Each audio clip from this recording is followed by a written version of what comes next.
Salut les investisseurs et bienvenue pour cette nouvelle vidéo hebdomadaire du blog strategyforbusiness.fr. Comme tous les samedis, on se retrouve ensemble pour faire l'analyse de nos suivis de marché européens et américains et puis la présentation de quelques petites pierres qu'on a trouvées cette semaine. Pour rappel, les pierres, ce sont les actions qu'on a identifiées comme étant des actions à fort potentiel qu'on a repérées sur les marchés et puis qu'on a ou non entrées en portefeuille. Alors c'est parti pour ce suivi de marché. On commence avec le CAC 40 avec dividende brut réinvesti, donc le PX1GR, l'indice que l'on suit pour le CAC 40 chez nous en Europe. En France, on évolue depuis un petit moment dans un range qui se situe entre 13 000 points on va dire et puis 13 600 points. On est rentré dans ce range là en avril suite à l'ouverture sur Gap. Et on a du coup on est rentré dans ce range, on est vraiment venu tester le support, on est remonté, on a eu une jambe de baisse, on a cassé par le bas notre support, on est venu combler notre gap qui avait été créé. Et depuis le comblement du gap, on est reparti à la hausse, on a réintégré notre canal et là on est vraiment venu tester le haut de notre canal. Donc là on a le scénario qui serait normalement le plus raisonnable pour le marché européen, ce serait de revenir consolider et de revenir tester notre support. Ça on le saura, on le verra la semaine prochaine, on n'essaye jamais d'anticiper les marchés, on suit le marché. Ce qu'on essaye de se dire, c'est que quand on a un range, en général, quand on arrive sur la résistance supérieure, on a tendance à venir retester le support. Sur le DAX maintenant, marché allemand, on a exactement la même configuration, un marché haussier qui s'est installé depuis début 2016. Début 2017, on a eu un essoufflement et puis on a eu cette première grande consolidation. On a un premier range entre on va dire 12 080 points et 12 900 points qu'on est venu tester. Et même situation que pour le CAC 40, on a eu depuis le mois de septembre une forte accélération et on est revenu là aussi dans le haut de notre range. Même situation que pour le CAC, on a les 3 dernières séances qui sont au-dessus de notre range. Donc là, on est vraiment attentif à ce qui se passe. Même situation que pour le CAC. La logique voudrait qu'on aille retester notre support, mais on a quand même des signaux qui peuvent penser qu'on va continuer à aller à la hausse. Donc voilà, c'est vraiment un point de surveillance majeur pour notre money management et la façon dont on va trader ensemble. On passe sur le marché américain où là, pour le coup, le signal est beaucoup plus clair. Le marché américain, il est en hausse depuis mi-2016 et on a vraiment cette forte hausse, cette forte tendance qui s'est installée. On était à 4600 points, on arrive à 6600 points. On est sur les plus hauts historiques. On enchaîne depuis le début de l'année 2017 les nouveaux plus hauts historiques. Et on voit ce canal qui est tracé, canal dans lequel on est depuis plus d'un an. Et notre indice continue à évoluer dans ce canal-là. Donc pour nous, sur le marché américain et sur le Nasdaq en particulier, pas de nouveau signal, si ce n'est la continuation de notre signal de marché haussier. On passe sur le S&P 500, dernier indice qu'on va regarder ensemble cette semaine. On est dans la même configuration que le Nasdaq. On est depuis le début 2016 dans un marché haussier. Là aussi, sur notre indice S&P, on est sur les nouveaux plus hauts historiques à près de 2550 points. Donc c'est pareil, on est très haussier sur le marché américain. Et si tout à l'heure je vous parlais du marché européen qui venait de casser la résistance et puis qui pouvait continuer à monter, c'est grâce au marché américain qui eux en ce moment ont vraiment tendance à truster le marché et à tirer vraiment le marché de l'avant. Et on voit que les autres places boursières elles ont tendance à suivre.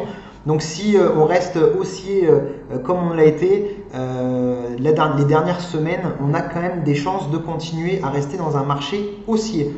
Qui dit marché haussier dit money management dans la fourchette haute. On le sait tous, en bourse, l'essentiel, c'est pas d'imaginer ce qu'on va gagner, c'est de calculer ce qu'on accepte de perdre. Tout ça, on le fait via notre money management et on a plusieurs échelles du money management en fonction de la tendance de marché. Le marché est haussier, donc il est dans les conditions les plus favorables pour nous. Donc on prend les conditions les plus risquées, on va dire, de notre money management, qui sont les conditions que l'on prend quand on est en marché haussier. Je vais vous présenter donc quelques petites pierres qu'on a repérées cette semaine. Les petites pierres, c'est des actions qui pour nous ont un potentiel intéressant. On laissera le temps au marché pour nous dire si ces pierres étaient des vulgaires morceaux de charbon ou si à l'inverse c'était des diamants qui n'étaient pas encore taillés. La première action que je voulais vous présenter, c'est Voyageurs du Monde. Voyageurs du Monde, c'est une action qui a un fort momentum. Hein. On est, depuis début 2016 jusqu'à aujourd'hui, on a triplé le prix de l'action. Le seul bémol de cette action, enfin le seul bémol, il y en a deux, hein, c'est qu'on a des retraces qui sont importantes. On a d'ici quasiment moins 14% lors de la dernière retrace. Et puis le deuxième point, là c'est surtout un problème de liquidité. Hein, on le voit, c'est une action qui est assez faiblement liquide. Il y a en moyenne 5000 actions échangées par jour. On le voit encore plus quand on se met en journalier. Quand on a des séances qui sont comme ça où le prix ne bouge pas du tout, c'est qu'on a des problèmes de liquidité. Hein, il n'y a pas d'échange. Donc là c'est vraiment quelque chose de problématique. Si vous avez un portefeuille qui est assez important, ça veut dire que quand vous voudrez ou entrer ou sortir de position sur une action comme celle-ci, vous aurez du mal à trouver des contreparties.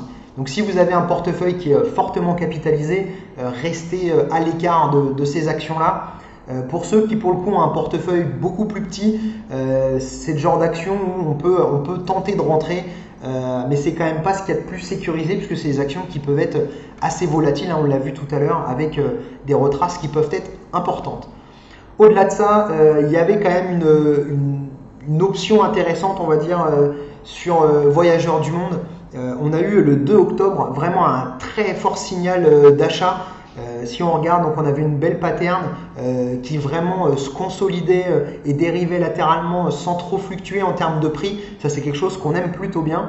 Et puis on a eu une belle séance avec une belle cassure du pivot. On a eu la séance qui a aussi en même temps cassé la bande de Bollinger. On a des niveaux de volume qui sont pour le coup beaucoup plus forts que ce qui se faisait habituellement. Donc là, on avait clairement un signal d'achat. Du coup, il y avait une possibilité d'entrer autour de cette zone des 90-30 où il y avait potentiellement quelque chose d'assez intéressant à faire. Aujourd'hui, bon, il y a peut-être encore moyen de rentrer, mais bon, on commence à arriver sur des niveaux qui sont quand même assez hauts.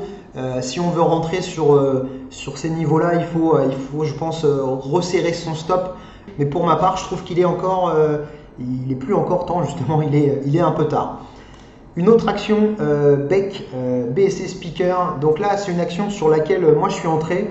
On avait une forme assez sympathique, hein, c'est-à-dire qu'on avait vraiment, voilà, pendant 2 ans les prix qui se sont stabilisés, une première vague de hausse, une première stabilisation. Nous, on aime bien ce comportement hein, quand on a une belle stabilisation. Alors celle-ci, en hebdo, objectivement, elle n'est pas extrêmement belle. On a, vous voyez, des grandes mèches en hebdomadaire. C'est quelque chose qu'on aime vraiment pas trop parce que c'est quand même un signe de volatilité importante. Donc pour moi, c'est pas une action qu'on pouvait trader en hebdo. C'était plutôt quelque chose de sympa en daily. Voilà, là, elle a quand même une forme qui est beaucoup plus sympa. On voit qu'on a quand même vraiment les volumes qui ont tendance, les prix qui ont tendance à se resserrer au plus près du pivot. On a une belle micro-base sur la fin. Donc voilà, cette action-là pour moi, elle présentait vraiment une configuration sympathique. Il y a eu, voilà, la moment où on arrivait vraiment sur le pivot, les volumes qui commençaient à se réveiller. Et pour moi, on a voilà, ces séances-là qui étaient un premier signal d'achat. Donc moi, j'ai mis un niveau d'entrée qui était au plus haut des dernières mèches, donc à 12,21. Et j'ai été exécuté le 21 septembre pour BEC. Donc là, c'est une action sur laquelle je suis encore en position. On vient d'atteindre notre R1. Donc voilà, premier objectif atteint. On a notre stop qui a été remonté à 12,44. Donc voilà, on a un trade qui est totalement safe, c'est-à-dire que à aujourd'hui, au pire, si on se fait sortir, on gagne, on va dire, allez, un tiers de R. Donc ce ne serait pas un gros gain, mais c'est un trade aujourd'hui sur lequel on ne peut plus perdre et où on espère que tout le potentiel va se développer et qu'il y a une belle hausse qui va nous attendre. On va passer sur les 2 dernières actions que j'avais à vous présenter. La première, c'est Glo, une autre action sur laquelle je suis encore en position. Glo, voilà, si on regarde l'historique, c'est une action qui a eu une méchante descente aux enfers. Il y a eu après une grosse stabilisation des prix. Et puis il y a eu une première sortie des prix et une première stabilisation. Comme on le disait juste avant, c'est une configuration qu'on aime bien. Comme tout à l'heure, la stabilisation, elle n'est pas très franche en hebdo. C'est vraiment un trade qui est vraiment plutôt daily.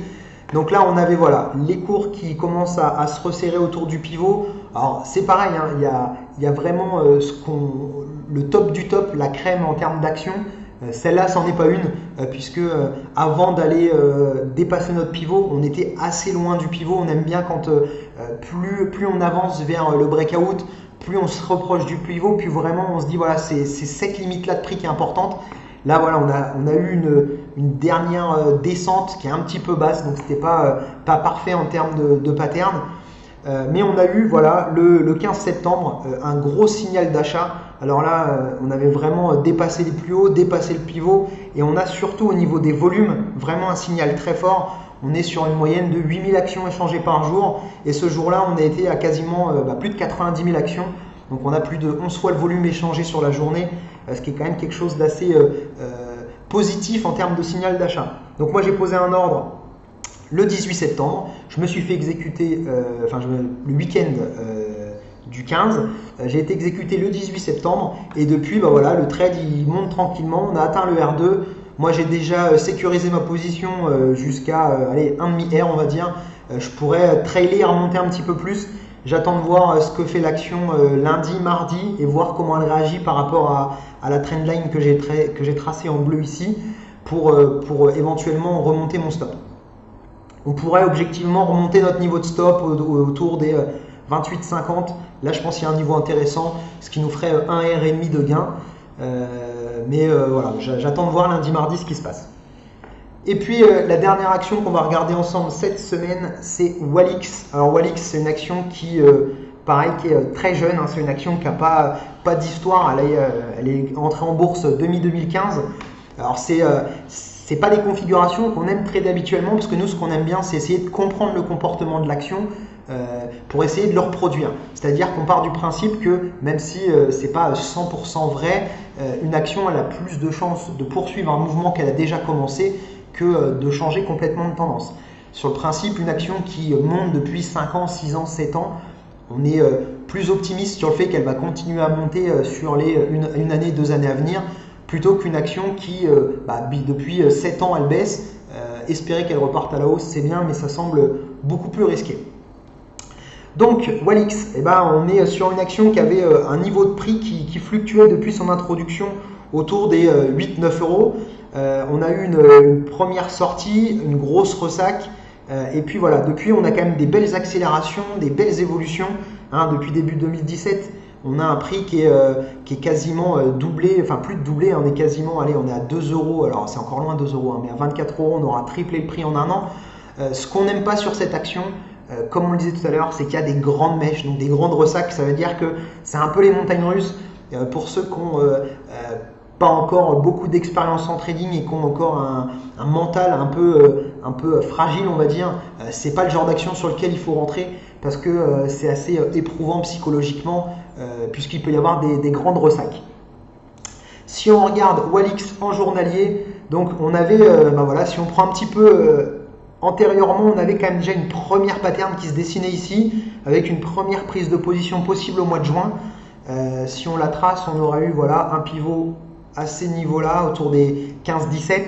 On avait un signal d'achat ici, on aurait pu prendre position avec voilà, des niveaux à peu près comme ça. Voilà, donc on n'aurait jamais été sorti, on serait toujours en position. Et aujourd'hui, on serait assez content des gains qu'on aurait pu avoir. Moi, je ne suis pas rentré sur ce niveau-là, je trouvais que c'était un peu jeune.